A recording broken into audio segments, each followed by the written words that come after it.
اور کیوں ایسا ہوتا ہے کہ جو آگے لے جانا چاہتا ہے وہی سب سے زیادہ تنقید کا شکار ہوتا ہے؟ تم اس سوال کو سمجھ لو تو تم لیڈرشپ کی سب سے بڑی حقیقت کو جان جاؤ گے۔ یہی وہ جگہ ہے جہاں قرآن ہمیں بتاتا ہے کہ اصل راستہ کون سا ہے۔ قرآن میں اللہ تعالیٰ فرماتے ہیں کہ وَمَا أَرْسَلْنَا فِي قَرْيَةٍ مِّن نَذِيرٍ إِلَّا قَالَ مُتْرَفُوهَا إِنَّا بِمَا أُرْسِلْتُم بِهِ۔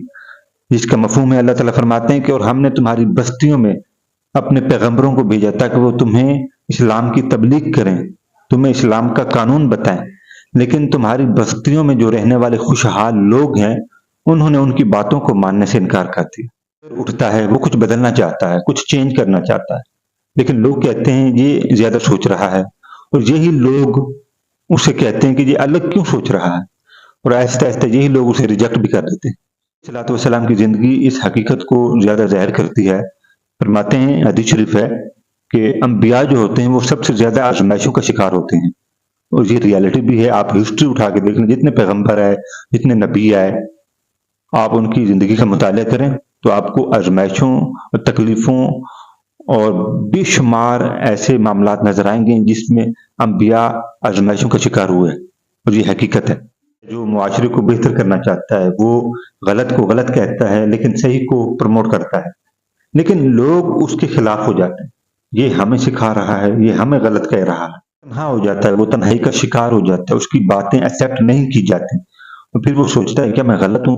وہ لمحہ ہوتا ہے جہاں زیادہ تر لوگ رک جاتے ہیں، ٹھہر جاتے ہیں، تھم جاتے ہیں، کیونکہ ریجیکشن جو ہوتا ہے وہ بڑا ہی پینفل ہوتا ہے۔ تو وہ ہوتا ہے جو وقت گزرنے کے ساتھ ساتھ اس درد کی کیفیت کے باوجود اپنے آپ کو سنبھالتا ہے، ثابت قدمی کے ساتھ اپنے نظریے پر کام کرتا ہے۔ جیسے ہی وقت گزرتا ہے، وہی لوگ جو اس کو ریجیکٹ کر کے جا چکے ہوتے ہیں، چاہے وہ معاشرے میں ہو، گھر میں ہو، یا کسی ادارے میں ہو، پھر اس کی بات کو سمجھنا شروع کر دیتے ہیں۔ یار اس کا نظریہ تو ٹھیک تھا۔ ایک وقت آتا ہے کہ تاریخ اسے پاگل نہیں بلکہ ایک لیڈر کے نام سے پہچانتی ہے۔ یارو مسئلہ لیڈر کا نہیں تھا، مسئلہ تھا لوگوں کے نظریے کا۔ لوگ سمجھ نہیں پائے کہ ایک انسان جس کی ویژن، جس کی سوچ، جس کا انداز ہمیں بہتر کرنے کے اوپر ہے، مسئلہ لیڈر کا نہیں تھا، مسئلہ تھا نظریے کا، جو اب آ کے سمجھ آیا۔ انفیملر چیز کو ایکسیپٹ کرتا ہے اور جو انفیملر چیزیں ہوتی ہیں اس کو ریجیکٹ کر دیتا ہے۔ اور یہی وجہ ہے کہ جو معاشرے میں، جو سوسائٹی میں نیا آئیڈیا، نیا ماڈل پیش کیا جاتا ہے، وہ سوچ ہو، انداز ہو، یا کوئی اور طریقہ ہو، وہ سب سے پہلے ریسیٹ کیا جاتا ہے۔ یہ میری بات یاد رکھنا، اور یہ قرآن بھی یہی کہتا ہے، وہ سب سے پہلے ریسیٹ کیا جاتا ہے، اور یہ حقیقت ہے۔ جب ریسیٹ ہو جاتا ہے، چاہے وہ نظریہ ہو، تمہاری قوم کی سوچ ہو، تمہارا ویژن ہو، جب ریسیٹ ہو جاتا ہے پھر وہ ایکسیپٹ کیا جاتا ہے۔ قرآن اس بات کی دلیل ہے۔ قرآن کی آیت اللہ تعالیٰ فرماتے ہیں فَمَا آمَنَ لِمُوسَىٰ إِلَّا ذُرِّيَّةٌ مِّن قَوْمِهِ۔ موسیٰ علیہ السلام کی قوم سے بہت کم لوگ ایسے تھے جو ان پہ ایمان لائے تھے۔ اب یہ دلیل ہے کہ جو آپ کا آئیڈیا ہوگا، جو نظریہ ہوگا، جو آپ کا سوچنے کا انداز ہوگا، اس کو پہلے ریسیٹ کیا جائے گا، بعد میں ایکسیپٹ کیا جائے گا۔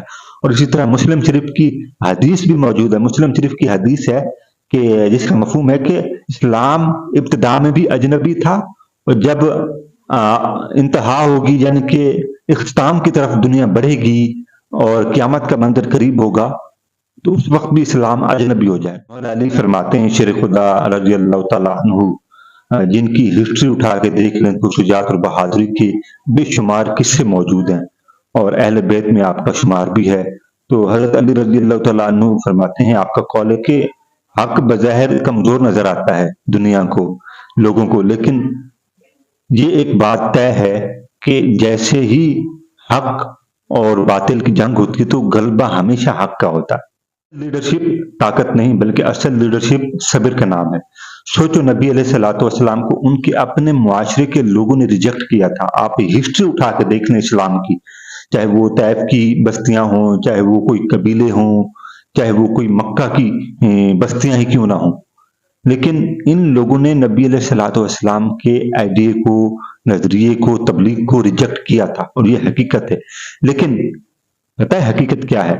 نبی علیہ الصلوۃ والسلام نے اپنی ریجیکشن کا سامنا ہونے کے باوجود رک کر نہیں بیٹھے، استقامت کے ساتھ آگے بڑھتے رہے، کیونکہ ان کی جو نظریے کی سوچ تھی، ان کی جو ظاہری سوچ تھی، وہ یہی تھی کہ ان کو لوگوں کی اپروول نہیں چاہیے تھی، بلکہ وہ اللہ کی رضا کے لیے نکلے تھے، اللہ کی تبلیغ کے لیے نکلے تھے، اللہ کے نظام کو پھیلانے کے لیے نکلے تھے، اور پھر اللہ نے ان کی مدد کی۔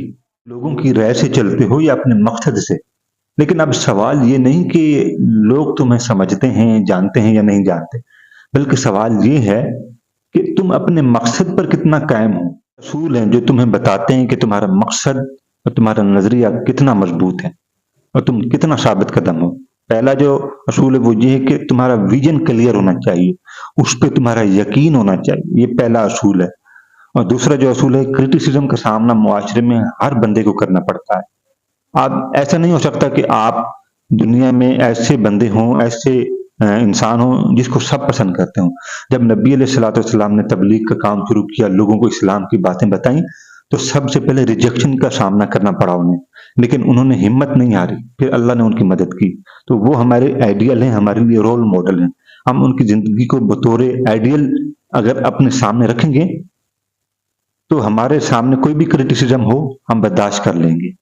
جو اصول ہے وہ یہ ہے کہ آپ کنسسٹنسی کو مینٹین کریں۔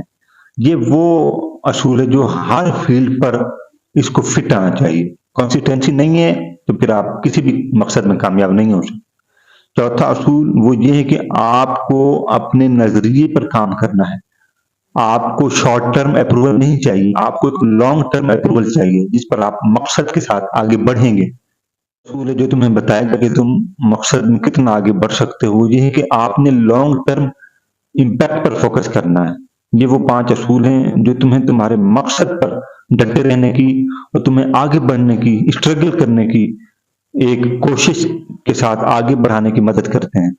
یارو، مولا علی فرماتے ہیں کہ حق کو پہچاننے کی کوشش کرو، لوگوں کو نہیں۔ مثال میں آپ کو دیتا ہوں، ایک شخص تھا جو اس کا نظریہ تھا وہ لوگوں کو سمجھ نہیں آتا تھا، اس کی باتیں، اس کے بولنے کا انداز، اس کے سوچنے کا انداز وہ لوگوں کو سمجھ نہیں آتا تھا، لیکن اس نے چلنا نہیں چھوڑا، وہ چلتا رہا، اپنے نظریے کو لے کر آگے بڑھتا رہا۔ لیکن ایک وقت ایسا آیا کہ وہی لوگ اس کے فالوور بن گئے، اس کے نظریے کے، اس کی سوچ کے، اس کی باتوں کے۔ بتانے کا مقصد یہ ہے کہ اگر آپ کنسسٹنسی کے ساتھ آگے بڑھتے رہے تو آپ کا نظریہ اور آپ کی زبان ایک دن تمہاری قوم کی پہچان بن سکتی ہے۔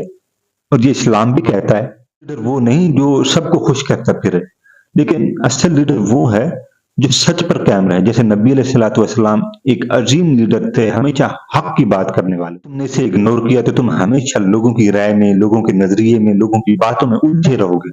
لیکن اگر تم نے اسے اپنا لیا تو تم اپنی آئیڈینٹی کو پہچان لو گے، جو تمہاری پہچان ہے۔ تو یارو یاد رکھو، لیڈر وہ نہیں ہوتا جو فالو کیا جائے، جس کو لوگ فالو کریں، بلکہ لیڈر وہ ہوتا ہے جو راستہ دکھاتا ہے، جس طرح نبی علیہ الصلوۃ والسلام نے ہمیں راستہ دکھایا، قرآن کے ذریعے، حدیث کے ذریعے۔